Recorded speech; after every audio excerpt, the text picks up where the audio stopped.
friends, how are all of you? I hope you are good, enjoying your summer vacations. बढ़िया है, बहुत अच्छे से अपनी समर वेकेशंस को एंजॉय करो, पर साथ में थोड़ी सी पढ़ाई भी करनी है। तो हम भी थोड़ी सी पढ़ाई कर लें आज। हम क्या करेंगे, हमने जो नेक्स्ट पहले सेल के क्वेश्चंस किए थे, आज उन्हीं क्वेश्चंस को हम लोग कंटिन्यू करेंगे। ठीक है, so again I am here your biology mentor doctor Anuradha, और आज हम MBPP के अपने सेल के ही चैप्टर को बेटा कंटिन्यू करेंगे। चलो, आई होप जो लास्ट टाइम हमने क्वेश्चंस किए थे आपको समझ में आ गए थे। अगर किसी को कोई भी डाउट है तो आप प्लीज कमेंट सेक्शन में आप पूछ सकते हैं। ठीक है, तो लेट्स स्टार्ट। चलो, so this is our first question, ribosomes. तो पहली बात तो राइबोसोम्स होते क्या है? राइबोसोम्स क्या होते हैं बेटा? They are the organelles, common organelles which are present in both your prokaryotes and eukaryotes. आपको पता है प्रोकैरियोट्स में मेम्ब्रेन बाउंड ऑर्गेनेलेज नहीं होते, लेकिन राइबोसोम्स क्या है? Are they membrane bound? No, they are not membrane bound organelles, और वो प्रोकैरियोट्स और यूकैरियोट्स दोनों में ही प्रेजेंट होते हैं। और ये राइबोसोम्स बने किससे होते हैं? Ribosomes they are made up of your RNA and proteins. हमारे राइबोसोम्स किससे बने होते हैं? RNA और प्रोटीन से। तो हम क्या कहेंगे, हमारे राइबोसोम्स में सबसे ज्यादा क्या होता है? Ribonucleic acid. Can you see your ribosome? Ribosome देखो कैसे दिखते हैं, कैसा है? They are like burger shape. ठीक है, इसमें क्या होता है, एक ऊपर लार्ज सब यूनिट होता है और एक स्मॉल सब यूनिट होता है। और ये इन यूनिट्स को हम कैसे लिखते हैं? लाइक जैसे प्रोकैरियोट्स के अंदर हमारे जो राइबोसोम्स होते हैं, they are 70S in prokaryotes और 80S होते हैं बेटा यूकैरियोट्स में। मतलब दोनों में राइबोसोम है लेकिन डिफरेंट हैं। क्या डिफरेंस है दोनों में? This is S. What is S?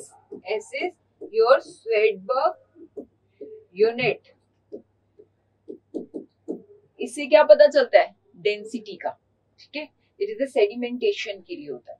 तो हमारे जो राइबोसोम्स होते हैं, और ये करते क्या है सबसे ज्यादा? हमारे राइबोसोम्स प्रोटीन सिंथेसिस, इसीलिए इन्हें क्या कहा जाता है?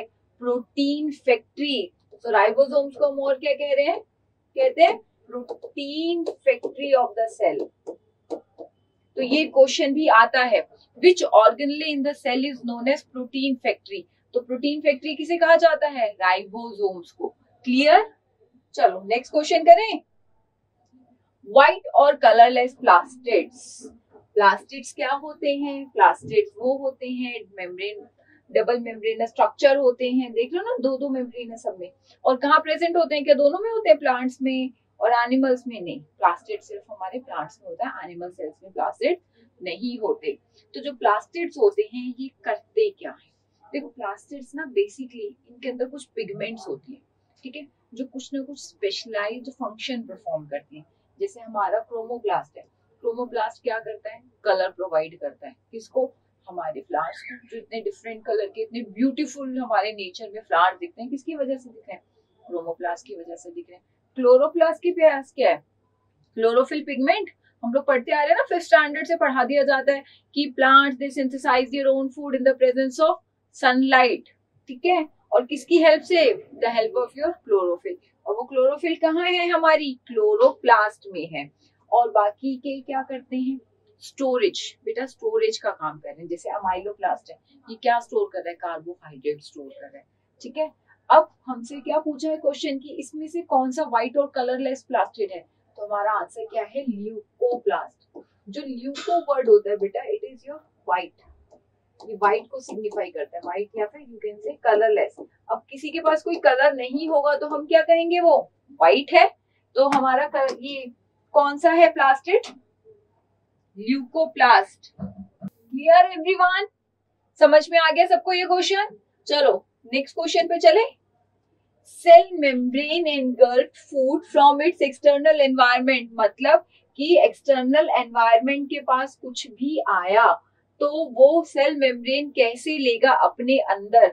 हमें पता है, हमने देखा था अमीबा होता है। ठीक है, अमीबा क्या करता है? अमीबा के these are the false feet. क्या बोलते हैं इसे? सूडोपोडिया।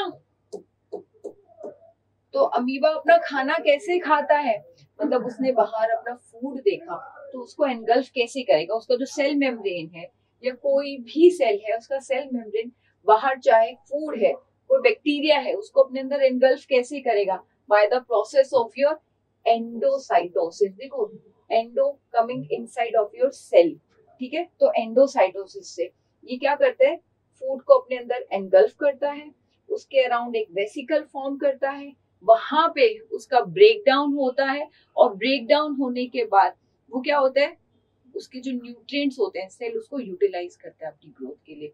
तो कोई भी सेल मेम्ब्रेन किसी भी फूड पार्टिकल को कैसे एनगल्फ करेगा, by the process of your endocytosis.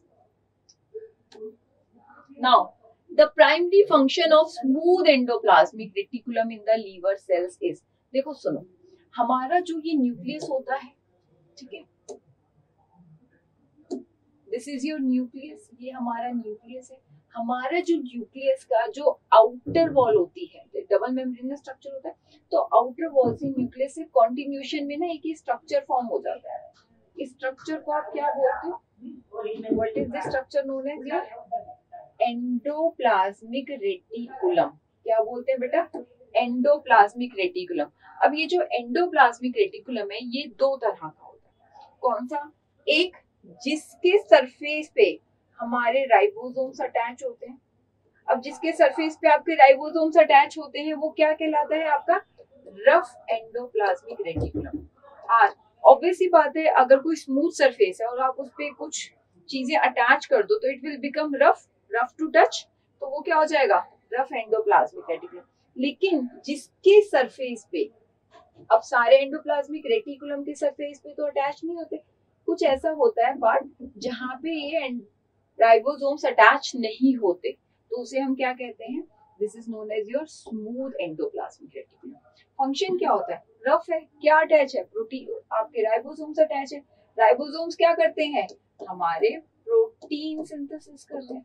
क्या कर रहे हैं, हमारे प्रोटीन सिंथेसिस कर रहे हैं। तो रफ एंडोप्लाज्मिक रेटिकुलम का फंक्शन क्या है, हमारा प्रोटीन सिंथेसिस करना। क्या है, प्रोटीन सिंथेसिस करना, ठीक है। अब स्मूथ है, स्मूथ बटर स्मूथ होता है ना, तो स्मूथ का फंक्शन क्या है हमारा, सिंपल, लिपिड सिंथेसिस करना।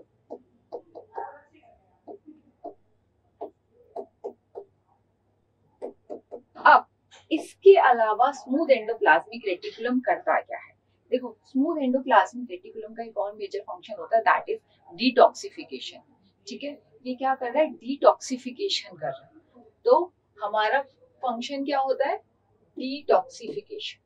क्लियर हो गया। अब नेक्स्ट क्वेश्चन, चलो नेक्स्ट क्वेश्चन करें, ठीक है। तो sir membrane surrounding the vacuole of a plant cell, देखो आपको पता है ये क्या है, ये हमारा प्लांट सेल है। हमारे प्लांट सेल के अंदर जो स्ट्रक्चर बहुत ज्यादा बड़ा होता है वो कौन सा है, हमारा वैक्यूल, लार्ज स्ट्रक्चर होता है। वैक्यूल कहाँ से राइज होता है, जानते हो ये बात, हमारे गोल्जी कॉम्प्लेक्स से राइज होता है वैक्यूल, ठीक है। पहले स्मॉल होता है फिर लार्ज हो जाता है। तो अब ये जो वैक्यूल होता है इसके अंदर होता क्या है प्रेजेंट, देखो ये जो वैक्यूल है आप देख रहे हो यहाँ पे, दिस इज योर वैक्यूल। इस वैक्यूल की वजह से ही हमारा जो न्यूक्लियस है वो क्या हो जाता है, टुवर्ड्स द पेरिफेरी हो जाता है प्लांट सेल्स के अंदर। जबकि एनिमल सेल्स के अंदर जो न्यूक्लियस होता है वो कहाँ होता है, सेंटर में प्रेजेंट होता है, क्योंकि एनिमल सेल्स में वैक्यूल्स या तो होते ही नहीं, होते हैं तो बहुत छोटे छोटे से होते हैं, ठीक है।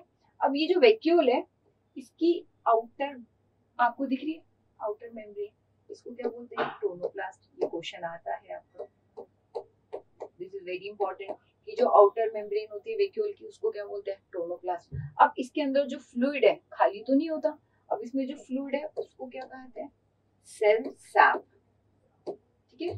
So the fluid inside the vacuole is known as cell sap. क्या होता है इस सेल सैप में, वाटर है, कुछ ऑर्गेनिक मैटर है, इनऑर्गेनिक मैटर है, वेस्ट भी प्रेजेंट होता है।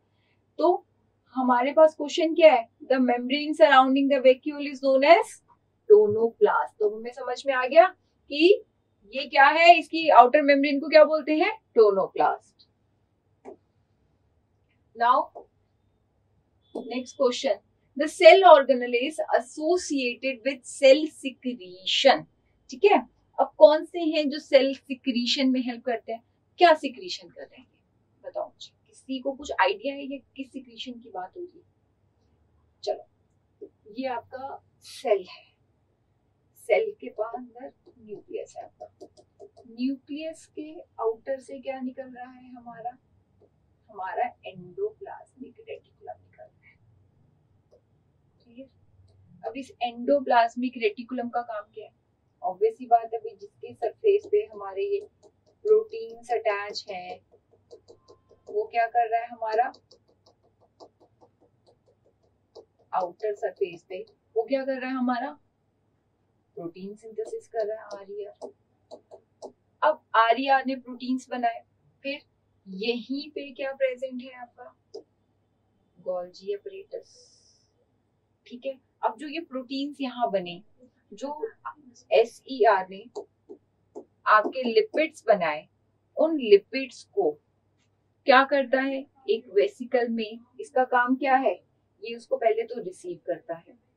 ठीक है, रिसीव करने के बाद क्या करता है उसकी मॉडिफिकेशन। अगर क्वेश्चन आता है कि गोल्जी अपरेटस का मेन फंक्शन क्या है, तो स्टोरेज, पहले उसे स्टोर करता है अपने अंदर, देन मॉडिफाई करता है बेटा, उसकी मॉडिफिकेशन करता है।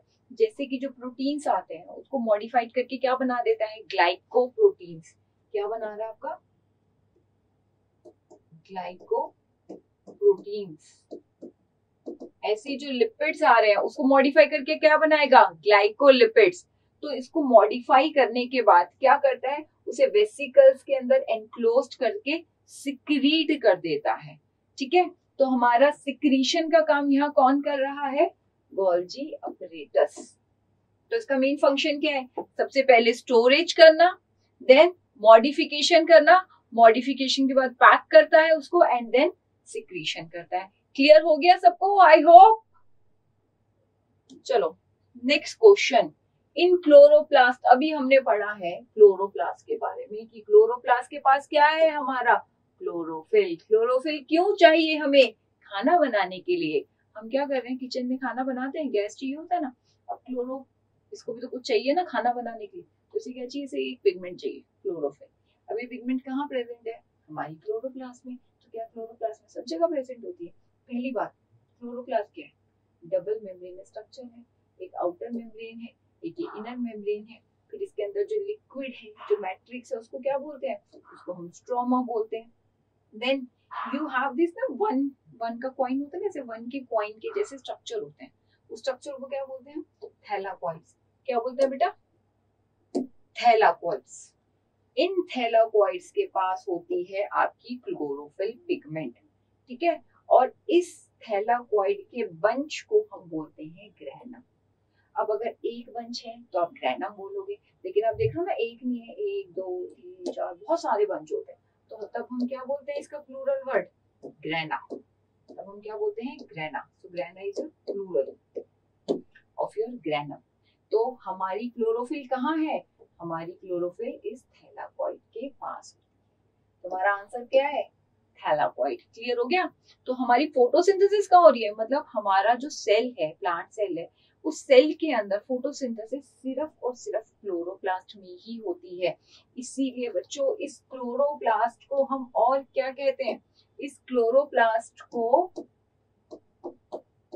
क्वेश्चन आता है क्या कहेंगे किचन ऑफ द सेल। इस सेल का यानी जो इस घर का किचन क्या है हमारा क्लोरोप्लास्ट।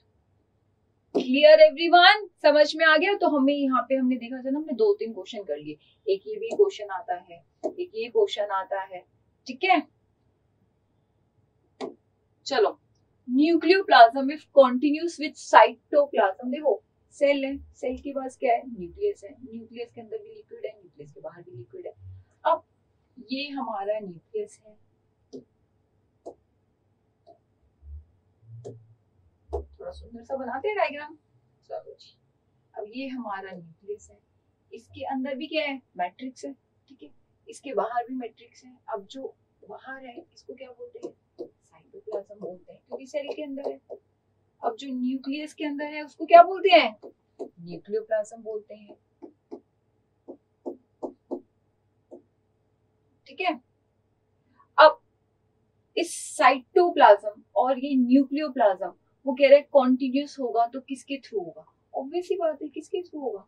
अब अगर यहाँ पे मैं छोटे छोटे से क्या बना देती हूँ, यहाँ पे हमारा न्यूक्लियर मेम्ब्रेन कैसा होता है? एक्चुअली पोरस होता है, डबल एंड पोरस।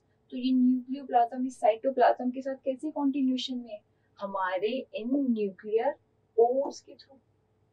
क्लियर? किसकी वजह से हो रहा है? न्यूक्लियर पोर्स के थ्रू। Plasmolysis in plant cell is defined as, plasmolysis क्या होता है? अब कुछ सोचेंगे कि मैम ये प्लाज्मा मेम्ब्रेन का लाइसिस हो रहा है। नहीं यार, प्लाज्मा मेम्ब्रेन का लाइसिस नहीं हो रहा। जो साइटोप्लाज्म होता है ना वो श्रिंक हो जाता है। जब आप क्या करोगे, सेल को किस में डाल दोगे? हाइपरटोनिक सॉल्यूशन में। हमने पढ़ा था ना 3 तरह के सॉल्यूशन होते हैं, हाइपोटोनिक, हाइपरटोनिक, आइसोटोनिक। ठीक है, तो हाइपरटोनिक में क्या होता है? हमारा सॉल्यूट बहुत ज्यादा होता है, सॉल्वेंट बहुत कम है। तो जब सॉल्वेंट बहुत कम है बाहर तो क्या होगा? सेल के अंदर जितना भी वाटर है वो क्या करेगा? सेल के बाहर जाएगा। तो जब सेल के अंदर से वाटर आपका बाहर जाएगा तो क्या होगा? सेल श्रिंक हो जाएगा। ठीक है, जो साइटोप्लाज्म है, साइटोप्लाज्म में वाटर ही तो है ना मेनली। तो जब वाटर ही बाहर चला गया तो साइटोप्लाज्म क्या हो गया? श्रिंकेज हो गया। तो shrinkage of cytoplasm in hypertonic medium. Clear हो गया सबको? क्या होता है हमारा प्लाज्मोलाइसिस? गलती से भी प्लाज्मा मेम्ब्रेन का लाइसिस मत कर देना। हाइपोटोनिक में तो क्या होता है? स्वेल अप हो रहा है, ठीक है, ब्रेकेज नहीं हो रहा। यहाँ पे क्या हो रही है? श्रिंकेज हो रही है हाइपरटोनिक में, तो उसको हम प्लाज्मोलाइसिस बोलते हैं। क्लियर? चलो next question. The animal cell, बहुत बेसिक सा क्वेश्चन है, बहुत बार पढ़ा है। एनिमल सेल और प्लांट सेल में बेसिक डिफरेंस क्या होता है? बहुत सारे डिफरेंसेस होते हैं, प्लांट सेल, एनिमल सेल। लेकिन अगर मैं आपसे एक क्वेश्चन पूछूं, मेन सबसे पहला और सबसे बड़ा डिफरेंस तो ये है कि इनके पास क्या है? इनके पास भैया सेल वॉल है, क्योंकि क्या है, इनको बहुत ज्यादा स्ट्रेंथ और रिजिडिटी की जरूरत है। हमें थोड़ी सी कम है। तो हमारे पास क्या है? हमारे पास ये सेल वॉल नहीं है, हमारे पास ये आउटर कवरिंग नहीं है। तो मेन और सबसे पहला फंक्शन क्या है, डिफरेंस क्या है कि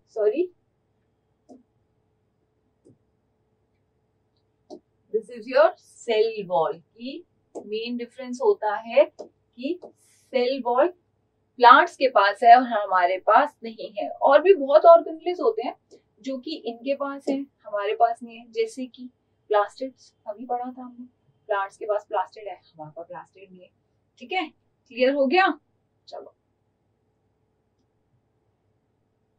if the nucleus is the cell's control center, देखो ये बात समझो, न्यूक्लियस को क्या बोलते हैं? सेल का ब्रेन बोलते हैं। पता है आपको? Director of the cell, cell का ब्रेन बोला जाता है न्यूक्लियस को। जैसे हमारी बॉडी है, उसको कौन कंट्रोल कोऑर्डिनेट कर रहा है? हमारा ब्रेन कर रहा है। तो न्यूक्लियस को कौन बता रहा है कि भैया अब तुमको ये रिएक्शन करनी है, अब आपको खाना बनाना है, अब ऑक्सीजन और CO2 का क्या करना है? एक्सचेंज करना है। तो सेल को ये सब कौन गाइड कर रहा है? उसका न्यूक्लियस करता है। तो न्यूक्लियस को क्या बोलते हैं? कंट्रोल सेंटर, कंट्रोल टावर होती है उसकी। ठीक है, क्लोरोप्लास्ट को क्या बोलते हैं? Solar collector. सोलर एनर्जी को कौन कलेक्ट कर रहा है? क्लोरोप्लास्ट कर रहा है ना, क्लोरोफिल। फोटोसिंथेसिस में पढ़ोगे 10th के अंदर इसके बारे में, कैसे कलेक्शन होती है। तो ये जो क्या करता है, जो क्लोरोफिल होता है ना, वो क्या करता है? एब्जॉर्ब करता है सोलर एनर्जी को, उसको कन्वर्ट करता है केमिकल एनर्जी में। तो क्लोरोप्लास्ट को हम क्या बोलते हैं? Solar collector. तो ये क्वेश्चन है, तो ये भी बन सकता है कि कौन से पार्ट को कंट्रोल सेंटर बोलते हैं, कौन से पार्ट को हम सोलर कलेक्टर बोलते हैं। ठीक है, फिर यहाँ तीसरा क्वेश्चन बोला है कि फिर हम किसको फूड प्रोसेसर और गार्बेज डिस्पोजर बोलेंगे। बना तीसरा क्वेश्चन। तो एक ही क्वेश्चन में 3 क्वेश्चन बन गए हमारे, 2 के आंसर तो उसने खुद ही दे दिए, तीसरे का उसने हमसे पूछ लिया। गार्बेज क्या होता है? कूड़ा कचरा। तो जैसे हमारे घर में क्या एक डस्टबिन है, जितना कूड़ा कचरा हम क्या करते हैं उसमें उठाकर फेंक देते हैं। तो ये कह रहा है कि सेल अपना सारा कूड़ा कचरा उठा के किसमें फेंकते? जो वेस्ट मटेरियल है, कोई बैक्टीरिया आ गया, कोई ऑर्गेनेल ढंग से काम नहीं कर रहा, ठीक है, तो वो सारा काम जो है कौन कर रहा है? सिंपल, पता है हमको, लाइसोसोम्स। लाइसोसोम्स के पास क्या है? एंजाइम्स होते हैं। ये एंजाइम्स क्या करते हैं? डाइजेस्ट कर जाते हैं, खा जाते हैं उसको। यहाँ तक कि आपको पता है सेल को, इसको लाइसोसोम्स को सुसाइडल बैग भी बोला जाता है। ठीक है, ये क्वेश्चन आता है जो आपके 21 एग्जाम्स होते हैं ना स्कूल में, वहां पे भी पूछा जाता है कि लाइसोसोम्स को सुसाइडल बैग्स क्यों बोलते हैं। क्योंकि देखो हर सेल की ना there is a plant cell death, ठीक है, मतलब एक लाइफ स्पेन होता है हर सेल का। After that the cell dies, और ये जब सेल डाई होता है तो उसको कौन खाता है, उसको लाइसोसोम्स कहा जाता है। क्लियर? चलो नेक्स्ट क्वेश्चन। राइबोसोम्स अभी पढ़ लिया यार, अब तो हम बहुत आंख बंद करके भी लिख सकते हैं कि राइबोसोम्स क्या कर रहा है, हमारा प्रोटीन सिंथेसिस कर रहा है। ठीक है। Next, in a cell DNA is found in. देखो सेल के अंदर हमें पता है डीएनए कहाँ है, न्यूक्लियस के पास है। न्यूक्लियस के अलावा किसी के पास होता है, दो और के पास होता है। किस किस के पास, हमारे माइटोकॉन्ड्रिया और प्लास्टिड्स के पास। और यहाँ पे की क्वेश्चन बनता है क्योंकि इन दोनों के पास भी डीएनए प्रेजेंट है, इसीलिए इन दोनों को कहा जाता है, सेमी ऑटोनॉमस बॉडीज, क्योंकि इनके पास इनका डीएनए भी है और क्या है, प्रोटीन्स। तो इसलिए क्या कहा जाता है इसे, semi autonomous bodies. The cell is swell up by, cell किस सॉल्यूशन से स्वेल अप होगा। देखो तीन सॉल्यूशन दिख रहे हैं, हाइपरटोनिक सॉल्यूशन है, हाइपोटोनिक सॉल्यूशन है, आइसोटोनिक सॉल्यूशन है। देखो ये सेल है, वाटर जब कॉन्सेंट्रेशन सेल के बाहर और अंदर वाटर की सेम है, कोई चेंज नहीं आएगा सेल पे। दूसरा सेल के बाहर क्या, हाइपोटोनिक सॉल्यूशन है। हाइपोटोनिक क्या होता है, जिसके अंदर सॉल्वेंट ज्यादा होता है, सॉल्यूट बहुत कम होता है। तब क्या होगा, हमारा सेल स्वेल अप हो जाएगा। तो सेल किससे स्वेल अप होता है, हमारा हाइपोटोनिक सॉल्यूशन से। और हाइपर में क्या हो रहा है, दिख रहा है ना, सेल कैसा हो गया, हाइपर मतलब समझो, हाइपर मतलब बहुत ज्यादा हाइपर हो गया, उसके पास बहुत ज्यादा सॉल्यूट है, सॉल्वेंट नहीं है। तो क्या होगा, हमारा सेल बेचारा श्रिंक हो जाएगा। इसको याद करना है। देखो आपके सामने कोई हाइपर इंसान आगे खड़ा हो जाए तो आप क्या हो जाते हो, उसके आगे श्रिंक हो जाते हो, डर के चुपचाप कोने में बैठ जाते हो जब पापा आते हैं। और ये जब कोई छोटा भाई छोटी बहन आता है घर में, कोई छोटा बच्चा आ जाता है तो आप क्या करते हो, आप उसके सामने बिल्कुल ऐसे शो करते हो, उसके ऊपर रोब छाड़ते हो। तो आप क्या करते हो, आप उसके आगे स्वेल अप हो जाते हो। तो हाइपो में आप क्या हो जाते हो, स्वेल अप हो जाते हो। और कोई हाइपर हो जाता आता है तो हम क्या हो जाते हैं, हम श्रिंक होके बैठ जाते हैं। ठीक है, याद रहेगा ना। चलो next question. Cell wall is absent in, हमारा आज का लास्ट क्वेश्चन। हमने सब कुछ कर लिया, हमने सब कुछ सीख लिया ऑलमोस्ट। अब आते हैं हमारे लास्ट क्वेश्चन की तरफ कि सेल वॉल किसमें एब्सेंट होती है। तो किसमें एब्सेंट होती है, मैंने पढ़ाया था लास्ट क्लास में सेल वॉल के बारे में। प्लांट्स के पास सेल वॉल है किससे बनी है, सेल्यूलोज। इंपॉर्टेंट क्वेश्चन है, बताया भी था। बैक्टीरिया में सेल वॉल है, प्रेजेंट है, किससे बनी है, पेप्टिडोग्लाइकन से। एंड लास्ट, फंजाई में सेल वॉल है किससे बनी है, काइटिन। तो भाई जब सब में सेल वॉल है और इन सब से बनी है तो फिर किसमें नहीं है, माइकोप्लाज्मा, स्मॉलेस्ट ऑर्गेनिज्म। ठीक है, तो किसमें है, ये देखो माइक्रोप्लाज्मा का स्ट्रक्चर क्या क्या इसके पास, साइटोप्लाज्म है, आरएनए है, राइबोसोम्स है, डीएनए भी है, कुछ प्रोटीन्स है, सेल मेम्ब्रेन है बेटा। ठीक है, सेल वॉल नहीं है, मेंशन भी, no cell wall. So this is your structure of mycoplasma. If anyone wants to take a screenshot तो आप ले लो माइकोप्लाज्मा का। ठीक है, तो हमारे प्लांट्स के पास सेल वॉल है, फिर से ध्यान रखना, cellulose. Bacterial cell wall is made up of peptidoglycan and fungi की cell wall chitin. This is very important. So इसी के साथ हम इस क्वेश्चन बैंक को खत्म करते हैं यहीं पे। नेक्स्ट क्लास में मिलेंगे कुछ और इंटरेस्टिंग क्वेश्चंस के साथ। Till then enjoy your holidays, थोड़ी सी पढ़ाई कर लेना। ठीक है, चलो good bye students, see you next week, good bye everyone.